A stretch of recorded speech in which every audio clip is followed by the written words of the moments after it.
Halo, semangat pagi Sobat Saham Indonesia. Stock for Indonesia hadir kembali dalam berita saham terbaru. Simak sampai habis ya.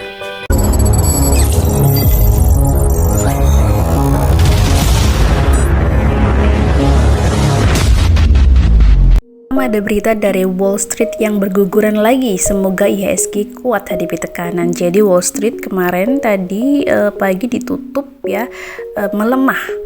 Dow Jones minus 1,52%, S&P 2,09% dan Nasdaq 2,82%. Sementara itu krisis energi masih terjadi di Eropa, salah satunya di Jerman. Warga diwanti-wanti hemat gas. Selanjutnya ada emas yang menurun tipis $1,4 karena imbas hasil obligasi Amerika Serikat yang menguat. Lanjut ke minyak yang berbalik melemah saat OPEC pertimbangkan memangkas produksi. Harga batu bara juga anjlok 2,5%, efek Eropa dan Cina yang sangat ngeri. Jadi di Eropa telah anjlok ya harga gasnya, dan di Cina lesunya perekonomian membuat harga batu bara turun. Sementara itu harga minyak di bursa Malaysia naik menyusul kenaikan harga minyak kedelai. Kita beralih ke berita dalam negeri. IHSG ditutup jatuh, pasar diselimuti kekhawatiran resesi global. Tapi ternyata nggak cuma IHSG ya, mayoritas bursa Asia juga merah di perdagangan kemarin hari Kamis. Ada indeks Hang Seng Hong Kong juga ditutup melemah, kemudian Shanghai Composite Cina juga terkoreksi dan Straits Times Singapura juga turun. Sementara itu, staf khusus dari Menteri BUMN Arya Sinulinga menegaskan bahwa tidak ada lagi BUMN yang rugi mendapatkan bantuan PMN dari pemerintah ya. Artinya BUMN ini sudah bersiap untuk mandiri dan melakukan perbaikan kinerja, jadi tidak tergantung terhadap pemerintah.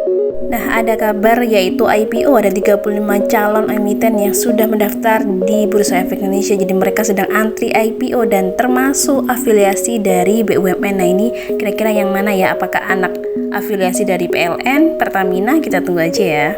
11 emiten tersebut akan bergerak di bidang sektor energi, teknologi, dan finansial. Seperti yang kita ketahui, saat ini di Bursa Efek Indonesia ada 2 perusahaan yang terafiliasi dengan BUMN, yaitu MTEL dan ADCP. Semoga yang lain pada menyusul ya. Selanjutnya ada kabar 5 negara yang bakal lolos resesi, dan 5 negara ini ternyata adalah negara-negara yang ada di ASEAN termasuk Indonesia, negara-negara berkembang ya. Semoga aja terwujud Indonesia bakal lolos dari resesi. Kita beralih ke kabar emiten. Setelah grup gudang garam, entitas Astra tertarik masuk bisnis bandara. Berarti di sini yang dimaksud adalah Astra Infra. Selanjutnya ada kabar baik lagi dari BIF. Perdamaian disahkan, Estika Tata Tiara lolos dari ancaman pilot. Semoga setelah ini bisa memperbaiki kinerjanya ya, tidak ada PKPU kembali. Lalu ada berita dari Kajen yang sebulan ini harga sahamnya terbang 264%, maka saatnya untuk kita mewaspadai potensi jebakan Batman. Karena biasa ya kalau udah saham dan naik tinggi kita nggak boleh FOMO nih, kita nggak boleh takut ketinggalan, jadi kita lebih waspada aja ya, apalagi di saat kondisi IHSG yang kurang menentu seperti ini. Seperti kita tahu bahwa saham Kajen naik banyak karena ada sentimen kendaraan listrik ya, karena dia bergerak di bidang shipping, jadi memakai pengiriman barang paket itu memakai sepeda listrik ya, itu aja udah bisa membuat sahamnya melambung tinggi ya. Nah, ada kabar kurang sedap nih dari grup Bakri ya, JGLE yang jarang kita tradingkan karena sekarang harganya masih gocap, dan grup Bakri melepas mayoritas saham Janggelan ya, ini 51% lebih yang dilepaskan, lumayan banyak ya. Beralih ke konstruksi, ada WSKT yang menjual tol Semarang Batang 3,82 triliun ke Road King. Jadi perusahaan asal Hong Kong ya, Road King ini ya. Melalui anak usahanya, King Blast membeli 39,77% saham PT Jasa Marga Semarang Batang dari PT Waskita Toll Road. Nah, ada pendanaan digelontorkan itu lumayan banyak ya, setara 3,82 triliun. Sementara untuk laba Astrindo BP ini diperkirakan bisa naik 15 kali lipat berkat PTT Mining ya, karena estimasi ini berasal dari laba PTT Mining semester 1 2020 ini yang 2022 yang mencapai 150 juta US dollar, dan diperkirakan ini akan berlipat ganda nih dalam 1 tahun penuh menjadi sekitar 300 juta US dollar.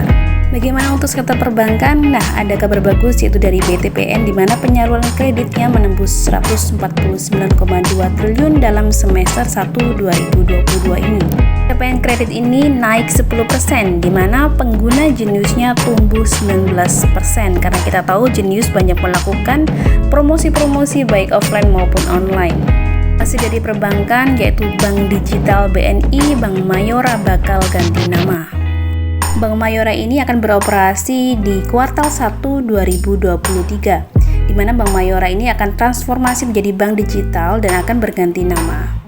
Selanjutnya dari Bank BRI, di mana bosnya dinobatkan menjadi tokoh pembiayaan dan pemberdayaan UMKM, karena tidak heran ya, BRI dan Mandiri itu dua bank yang sangat getol sekali menyalurkan kredit kepada UMKM ya.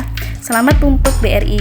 Kabar bagus dari BSI Bank Syariah Indonesia ya, melalui Kementerian BUMN mengutarakan bahwa BSI akan menjadi BUMN tinggal finalisasi.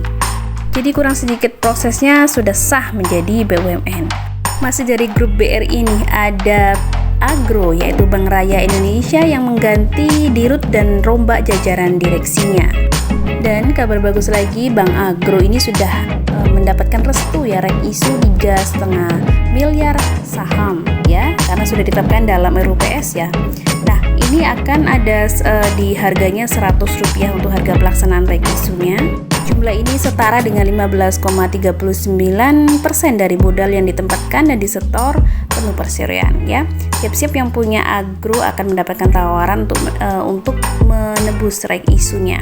Kalau nggak mau menebus nanti silakan dijual di pasar tunai di sesi 1 perdagangan. Ngomong-ngomong soal rek isu, ada juga nih Bank BPTR ya, saham Batavia akan dikerek ke 300 ya karena mau rek isu.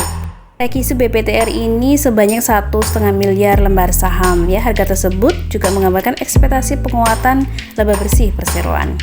Itu dia aksi korporasi dari sejumlah emiten, namun ada juga nih yang lebih lengkapnya sudah kita cantumkan ya di grup Telegram kita. Ada berbagai macam aksi korporasi seperti ada perusahaan-perusahaan yang akan melakukan RUPS seperti BP, Batavia, Prosperindo International yang akan melakukan RUPS di tanggal 7 November nanti, kemudian ada SMGR di tanggal 4 November. Ada juga daftar saham yang sudah lepas dari suspend yaitu WAPO ya, kemudian yang terkena UMA, ada Tifas dan AMMS.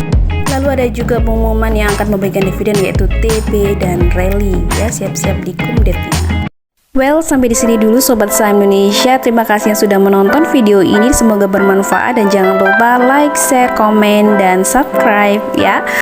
Dan buat siapa aja yang mau belajar saham, saling sharing saham dan saling belajar bersama komunitas kami Stock for Indonesia, bisa menghubungi kami di kolom deskripsi, ada nomor WhatsApp dan Telegram ya. Oke, sampai jumpa. Sampai di sini dulu, kita akan ketemu lagi di sesi video berikutnya. Sampai jumpa dan go financial freedom.